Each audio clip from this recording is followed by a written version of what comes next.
It is the 8th of December, 1941.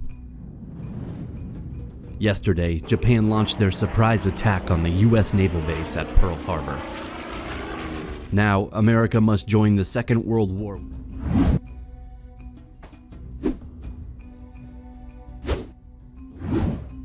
So how come a nation with such a large population has so few forces ready for deployment? This episode of Knowledgia: how big was the American land army in World War II, and how far did they have to go to support the Allied powers? The opinion of the American President Delano Roosevelt was generally shifted in favor of the Allies. He pushed Congress to make several changes in the years leading up to America joining the war. Among these was the conscription of all healthy men between 21 and 35 years of age into military service. Over 1 million men joined the Army in 1940. Another was the Lend-Lease Agreement, signed in spring of 1941. It allowed Roosevelt to begin shipments of military materials to Britain. Weapons, tanks, clothes, and food were sent across the U-boat-infested waters of the Atlantic Ocean to the Allied powers. It may have seemed like harmless trade, but the Lend-Lease Agreement gave Roosevelt a reason to increase America's own military production. The resulting boost to the U.S. economy helped the U.S. out of the Great Depression and improved morale in the West. In turn, this caused an increase in enlistment rates, which would skyrocket in the next few years. Records from July of 1941 estimate that the American Army had a strength of 174,000 soldiers. If you include the 1.2 million men forcefully drafted into the military, then we can see that the US had about the 17th largest army in the world. The American Army was at its largest in March of 1945, and most recruits went on to serve in the ground forces. Reorganization of America's Army began in 1942.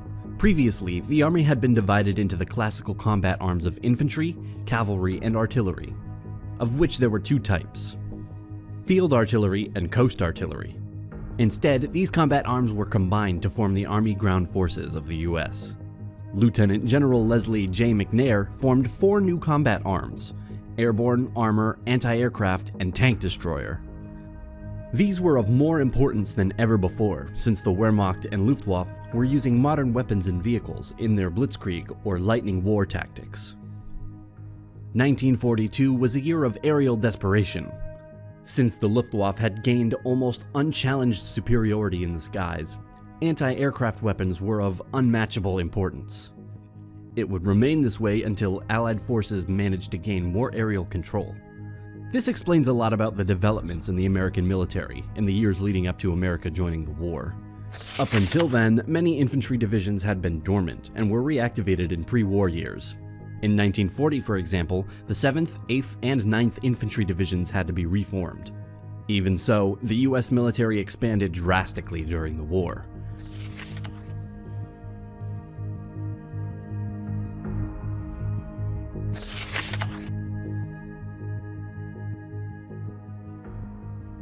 Out of 16 million personnel, 70% of the American military served in these units.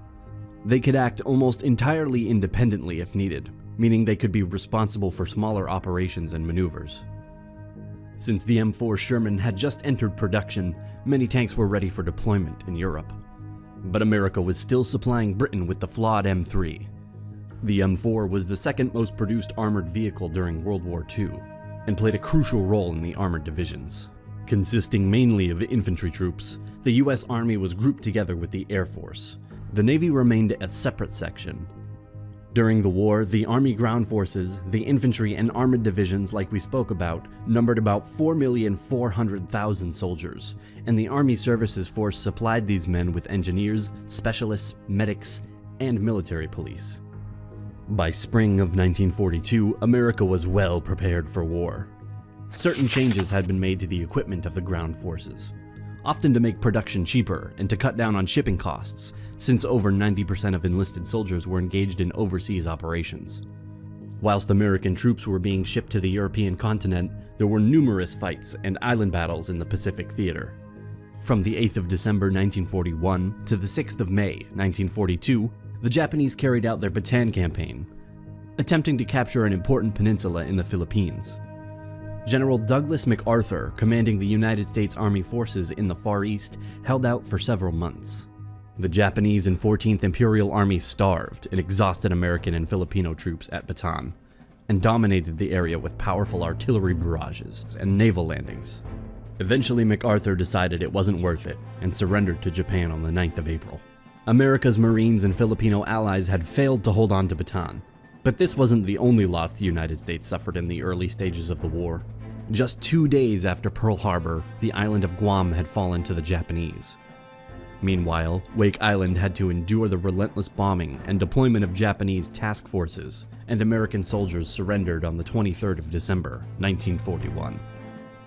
Typically, an American soldier would remain in combat until he was injured, at which point he would be replaced with a healthy, fresh soldier.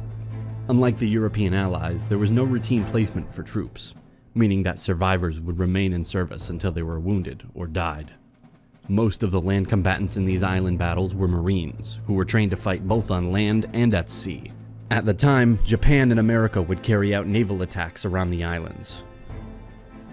So what was happening with the American soldiers in the European theater?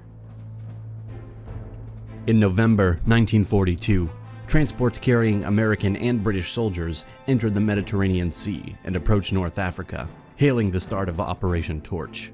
On the 8th, the three-pincer attack began, and the Allies began attacking North African territory held by Vichy France. There were numerous setbacks due to weather and strong enemy resistance, but the operation ended with the surrender of the region. Although Germany imposed a tight naval blockade in the seas around Europe, USA was still able to transport troops to the front lines. For the first couple of years, the ground forces remained mainly European. But as the American troops arrived and began service, the tide gradually turned. In September of 1943, the Allies launched their invasion of Italy, and the American Fifth Army stepped onto dry land at Salerno on the 9th. Furthermore, the Germans organized panzer attacks, making it difficult for the American beachhead to connect with the British. Perhaps the most notable example of American participation in World War II was in the 1944 D-Day landings, codenamed Operation Overlord. The Normandy landings saw Allied forces face horrendous mental and physical conditions as they attempted to force their way into the north of the occupied France.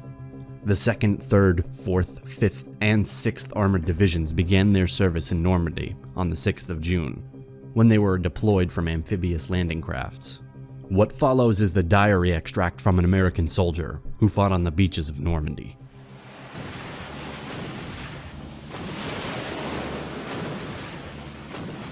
A long line of flares hangs over Cherbourg, or I suppose it is Cherbourg, and a few anti-aircraft tracer shots go up in the air above the immediate front line. Funny to imagine that the Germans run around their guns. I would like to know what they're thinking. The whole channel between us and Cherbourg is filled with little ships, which all quietly and efficiently sail towards France. The British, Canadian, and American fighting forces on the warpath. I heard that our CO has also landed, therefore our infantry must be there by now. God bless them, and good luck to them. I do not believe that I can now write for very long. We can now see the French coast, and very soon we will have to play our part. I must go now, and look for the landing markings with my binoculars to ascertain our landing points. So, my darling, on we go. I know that you are with me. Come on to Bannerman's. Au revoir. God bless. I love you. Now that American infantry and armored divisions had made it into France, they pressed powerfully forwards and gained ground, forcing the Germans back. Meanwhile, America was preparing their forces to recapture the Pacific Islands they had lost at the start of the war. Guam was recaptured in 1944, and Wake Island surrendered in 1945. The Bataan Peninsula was also attacked by American forces in the battle for the recapture of Bataan, which lasted from the 31st of January to the 21st of February. America ultimately forced Japan to surrender when they dropped their revolutionary new weapon, the atomic bomb, on the cities of Hiroshima and Nagasaki. There were over 300,000 casualties from the army alone. In the Pacific, just over 111,000 combatants from the United States were killed or missing, and another 253,000 were wounded. According to Pacific War Encyclopedia, 21,580 men were taken as prisoners of war. The US ground forces were crucial to the Allied victory in the Second World War. Thank you so much for watching. Don't forget to subscribe to our channel and hit the bell button to be notified when a video is uploaded. And please tell us in the comments what you would like to see next. We are open to any ideas and we'd love to see your proposals for the next videos.